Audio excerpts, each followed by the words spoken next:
अजीज़ान ग्रामी, खुदावंद यस्सु मसीह के पुरजलाल बाकमाल और बेमिसाल नाम में खुदा का खादिम फरियाद गिल आपकी खिदमत में सलाम पेश करता है। खुदा आपको कसरत की बरकत, सेहत और सलामती अता फरमाए। Thank you so much. खुदा के लोगों, ये क्वेश्चन किया गया जो मुबशर हैं सियालकोट से, नदीम गौरी साहब, उनकी तरफ से, और मेरे एक दोस्त हैं पादरी साहब हैं वहीद साहब, उनकी तरफ से, जिनका ताल्लुक रावलपिंडी से है। ये लिंक मुझे भेजा गया और इस पर जो है रोशनी डालने को कहा गया।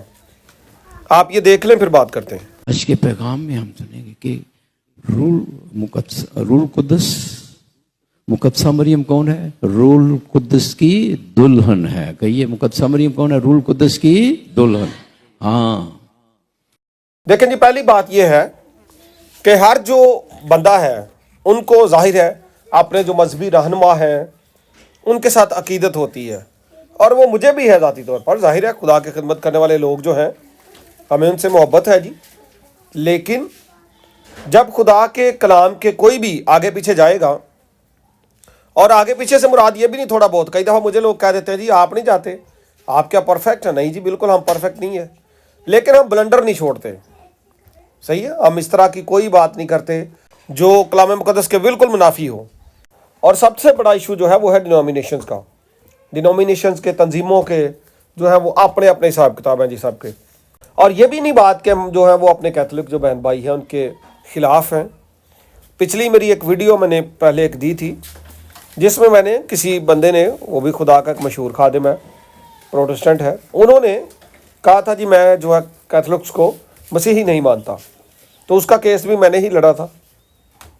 और फिर एक जो खुदा के खादिम हैं जिन्होंने जनाब वो पोप साहब को जनाब मुखालिफ मसीह करार दिया था, उसके ऊपर भी मैंने बात की थी। और इसके अलावा फिर पिछले हफ्ते में मैंने एक दो हफ्ता पहले एक बहन का जो कैथोलिक हैं बेसिकली, वो उनका मुकदमा लड़ा, और वो जो एक वर्शिपर थे उनके साथ जो ताल्लुक़ था, बड़े चैलेंजेस का सामना हमें करना पड़ता। हम तो सबके लिए खिदमत करते हैं, किसी एक के लिए तो हमारी खिदमत नहीं है, ठीक है। लेकिन फिर आके लोग कहना शुरू कर देते हैं जी वो तो सारी सारी रात दुआ करते हैं। कोई भी बंदा हो भाई, दुआ का हमें करें वो तो अच्छी बात है। मसला ये है कि जो बात सामने आई है इसको हम किस तरह से लेते हैं और लोगों को क्या तालीम देनी चाहिए बामुताबिक कलाम। अच्छा जी, जो रेफरेंस उनके दिमाग में मेरे ख्याल में है, खुदा के खादिम जो सोच रहे हैं, वो सोच रहे हैं, अगर मैं पढ़ूँ आपके सामने तो लूका की इंजील के पहले बाब की 26वीं आयत से लिखा है, 6ठे महीने में जब्राइल फरिश्ता खुदा की तरफ से गलील के एक शहर में जिसका नाम नासरत था एक कुंवारी के पास भेजा गया, जिसकी मंगनी दाऊद के घराने के एक मर्द यूसुफ नाम से हुई थी, और उस कुंवारी का नाम मरियम था। और फरिश्ते ने उसके पास अंदर आकर कहा, सलाम तुझको जिस पर फजल हुआ है, खुदावंद तेरे साथ है। वो इस कलाम से बहुत घबरा गई और सोचने लगी ये कैसा सलाम है। फरिश्ते ने उससे कहा, ऐ मरियम खौफ न कर, क्योंकि खुदा की तरफ से तुझ पर फजल हुआ है, और देख तू हामला होगी और तेरे बेटा होगा, और उसका नाम यस्सु रखना। वो बुजुर्ग होगा और खुदा तआला का बेटा कहलाएगा, और खुदावंद खुदा उसके बाप दाऊद का तख्त उसे देगा, और वो याकूब के घराने पर अब तक बादशाही करेगा, और उसकी बादशाही का आखिर ना होगा। आगे वाली बात बड़ी इंपॉर्टेंट है। मरियम ने फरिश्ते से कहा, ये क्यों कर होगा जबकि मैं मर्द को नहीं जानती।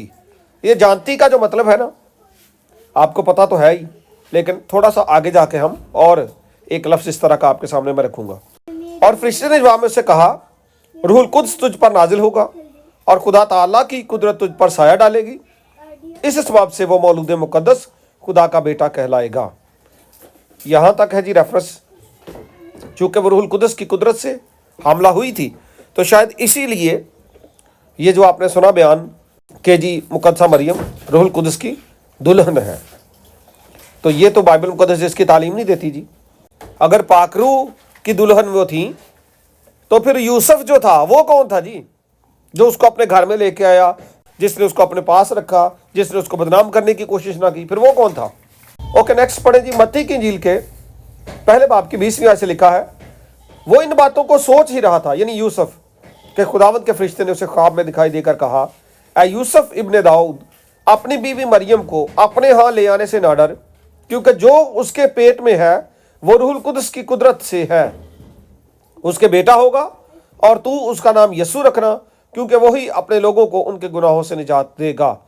यूसुफ को वाज़े पैगाम मिल गया कि बच्चा रूहुल कुद्स की कुदरत से पैदा होगा। ओके जी, तो इसलिए याद रखें, दुल्हन नहीं है, पाक रूह की कुदरत ने काम किया। पाक रूह खुदा की ज़ात का तीसरा अकनूम है, उसने काम किया और फिर जो है वो हामिला पाई गई, ना कि कोई यहाँ पे दुल्हन वाला या उसके शोहर वाला कॉन्सेप्ट मौजूद है। और वो मुकद्दसा मरियम ने कहा था ना कि मैं मर्द को नहीं जानती, इसका मतलब मैं आपके सामने रखता हूँ। मत्ती की इंजील के पहले बाब की 24वीं आयत में लिखा है, बस यूसुफ ने नींद से जाकर वैसा ही किया जैसा खुदावंद के फरिश्ते ने उसे हुक्म दिया था, और अपनी बीवी को अपने पास ले आया। ठीक है जी, अपने यहाँ ले आया और उसको ना जाना जब तक कि उसके बेटा ना हुआ, और उसका नाम यस्सु रखा। जानना वो नहीं जानती थी, और इसने तब तक नहीं जाना जब तक वो बच्चा दुनिया में नहीं आया। अब ये जानना का जो मतलब है एक ही है। मजीद ये रेफरेंस देखें, लूका की इंजील के दूसरे बाब का 6ठी आयत से लिखा है, जब वो वहाँ थे तो ऐसा हुआ कि उसके वज़ह हमल का वक्त आ पहुँचा और उसके पहलौठा बेटा पैदा हुआ, फर्स्ट बॉर्न। अब इसको आपने खुद समझ लें जी। और उसने उसको कपड़े में लपेटकर चर्जी में रखा, क्योंकि उनके वास्ते सराय में जगह ना थी। इस तरह से मतलब दुल्हन बना देना, पाक रूह की दुल्हन, मेरे ख्याल में ये कलाम मुकद्दस के मुताबिक बात नहीं है। और फिर अगर आप देखें तो जब खुदावंद यीशु मसीह सौदे आसमानी फरमा गए, आसमान पर चले गए, तब भी जो लोग दुआ कर रहे थे, अमाल की किताब के पहले बाब की 14वीं आयत से लिखा है, ये सब के सब चंद औरतें और यस्सु की माँ मरियम और उसके भाइयों के साथ एक दिल होकर दुआ में मशगूल रहे। यानी वो सब एक दिल होकर सारे ईमानदार दुआ कर रहे थे, बशमूल माँ मरियम, और इन्हीं पर बाद में पाक रूह नाजिल हुआ था। तो ये खुदा के लोग हैं, मुकद्दसीन का बहुत बड़ा लेवल है। और फिर एक और बात यह है कि जितने भी ईमानदार हैं जो रूह से पैदा हुए, निकोदिमस को खुदावंद यीशु मसीह ने कहा था कि जो जिस्म से पैदा हुआ वो जिस्म है, लेकिन जो रूह से पैदा हुआ वो रूह है। और जो भी नए सिरे से पैदा होता है, कलाम बयान करता है कि वो रूह से पैदा होता है। यहाँ तो रूहुल कुद्स की कुदरत डायरेक्ट काम करती हुई दिखाई दे रही है ना। एक और कॉन्सेप्ट जो बाइबल मुकद्दस का है वो ये है कि जब भी कोई शख्स बैप्टिज्म लेता है, खुदा को कबूल करता है, नए सिरे से पैदा होता है, तो वो भी रूह से पैदा होता है। इसका कतई मतलब नहीं है कि रूह उसका शोहर बन गया या उसका दुल्हा बन गया, या अगर हम मर्द हैं तो फिर रूहुल कुद्स हमारी दुल्हन बन गई। ये इस तरह का कॉन्सेप्ट नहीं है। पाक रूह खुदा की ज़ात का हिस्सा है, पाक रूह है ना, और वो खुदा है और वो अपनी कुदरत दिखाता है। ज़बूर नवीस कहता है, खुदाया मैं तेरी रूह तो नस के किधर जावा, पाताल च इधर उधर टां ठां जिथे भी चल जा, तेरा रूह उत्थे है। ठीक है, इसलिए खुदा दे रूह नूं महदूद करना और शोहर बनाना या बीवी बनाना ये दुरुस्त तरीकाकार नहीं है, दुल्हन बनाना या दुल्हा बनाना। और बाइबल क्लास के लिए जो 3 मंथ्स का बाइबल स्टडी कोर्स है, सेमिनरी का प्रोग्राम अलग है, सेमिनरी के लिए आप इंफॉर्मेशन ले सकते हैं। बाइबल क्लास जो सितंबर 6 से शुरू होगी और अक्टूबर नवंबर एंड तक जाएगी। हमारा टॉपिक है understanding and the knowledge of the Bible. उसके लिए अपने आप को रजिस्टर करवाएं। बच्चे बड़े पूरी दुनिया से, पाकिस्तान से, कहीं से भी आप कांटेक्ट करें और अपने आप को रजिस्टर करवाएं। Thank you so much. खुदा आप सबको बरकत दे।